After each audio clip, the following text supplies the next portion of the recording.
Everyone, welcome back to my channel. I am Urvashi Singh और हमने अभी तक अपनी पुरानी वीडियोस में we have already studied about the first chapter of biology class 10th, that is the life processes, जिसमें हमने वेरियस लाइफ प्रोसेसेस के बारे में पढ़ा और देखा कि कैसे प्लांट्स और एनिमल्स अलग अलग तरीके के लाइफ परफॉर्म करते हैं अपनी लाइफ सस्टेन करने के लिए।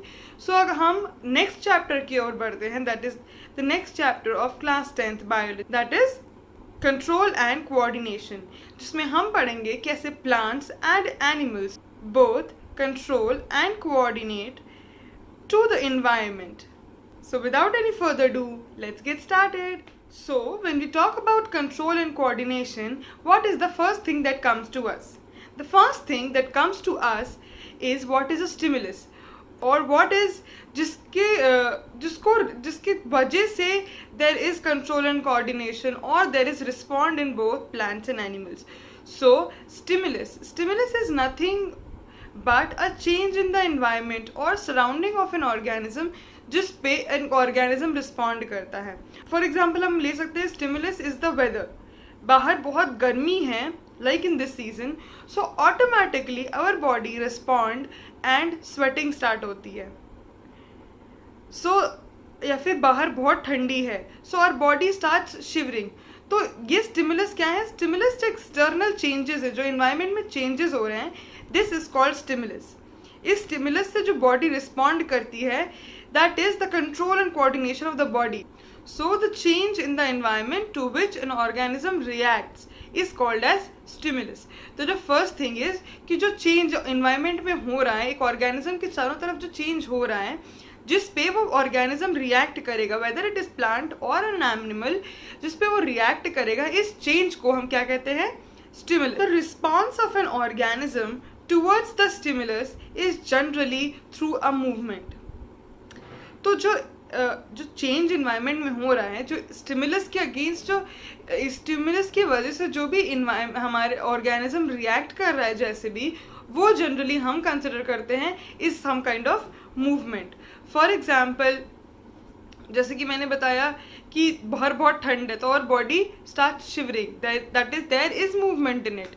इन plants there is this plant called touch me not, या फिर जिसको हम छुई मुई कहते हैं, जैसे हम उसे टच करते हैं, it closes its leaves. So there is some movement every time there is a change in the environment. Generally उसके रिस्पॉन्स में जो ऑर्गेनिज्म है, it will show its reaction through some movement, generally, not always, generally, like most of the times. हमने पहले videos में ये पढ़ा था कि movement is a characteristic of living thing, then reproduction, then nutrition, respiration, excretion, all these are the characteristics of a living organism. और next, अब हमें पता चला है कि द रिस्पॉन्स, अगर किसी भी इन्वायरमेंट में कोई चेंज हो रहा है and an organism responds to it, अगर उसके अगेंस्ट एक रिस्पॉन्स दे रहा है एक organism, then it is considered living. So एक लिविंग ऑर्गेनिज्म की कैरेक्टरिस्टिक फीचर ये भी है कि वो स्टिमुलस को रिस्पॉन्ड कर रहा है। अगर एक, फॉर एग्जाम्पल, अगर एक डेड बॉडी है, उसके आसपास ठंडी हो, गर्मी हो, कुछ भी हो, it will not react, hence it is considered dead. Whereas living organism है, तो वो किसी ना किसी तरीके से अपने सराउंडिंग में, अपने इन्वायरमेंट में जो चेंजेस हो रहे हैं, उस पर रिस्पॉन्ड करेगा। Hence the reaction, hence how an organism reacts towards the stimulus is also considered as the characteristic feature of being living. Animals, what do animals do for control and coordination? Animals can react to the stimulus in various ways, like they have both nervous system as well as an endocrine system, जिसके बारे में हम आगे पढ़ेंगे। तो animal के पास एक proper nervous system भी है और एक प्रॉपर एंडोक्राइन सिस्टम भी है, जिसके थ्रू वो स्टिमुलस को रिस्पॉन्ड कर सकते हैं, उसके स्टिमुलस को रिएक्ट कर सकते हैं। Whereas when it comes to plants, plants क्या करते हैं? प्लांट्स बहुत एक लिमिटेड वे में स्टिमुलस को रिस्पॉन्ड करते हैं, क्योंकि उनके पास they don't have a nervous system, they have a very limited system for reacting to the stimulus. हमने पढ़ा what is control. Now control and coordination. So coordination क्या है? कोऑर्डिनेशन इज, हमारी बॉडी में वेरियस ऑर्गन सिस्टम्स हैं, like respiratory system, circulatory system, digestive system, excretory system. So बहुत सारे system हैं और हमारी बॉडी प्रॉपरली चल रही है. So all these organs and all these organ system जब साथ में काम करते हैं, सो दैट एक का काम दूसरे काम को हैम्पर ना करे, इसे हम कोऑर्डिनेशन कहते हैं. इस कोऑर्डिनेशन से जब चलते हैं, सारे ऑर्गन्स एक कोऑर्डिनेशन में जब चलते हैं, सो एक ऑर्गेनिज्म प्रॉपरली वर्क कर पाता है. This is called coordination.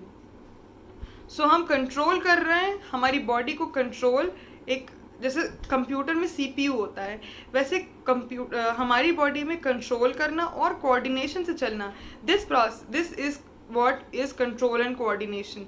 जो करता है ह्यूमंस में nervous system and endocrine system, whereas plants में there are specific hormones help plant to control and coordinate with its different systems. So that's all for today's introduction video for control and coordination.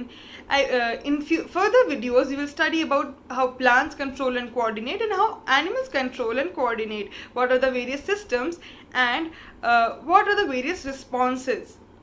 So if you like the video, give it a thumbs up. Do share the video with your friends and family. And if you have any doubts or anything regarding the topics we have done, that we have already done, and if you've still not watched any of our video from Life Process, please go watch them. I will link the entire playlist in the description box. And do comment everything you like and you don't like in our videos. If you have still not subscribed the channel, please subscribe our channel and ring the bell icon so that every time I put up a new video for you, you get notified. Stay home, stay safe. Goodbye.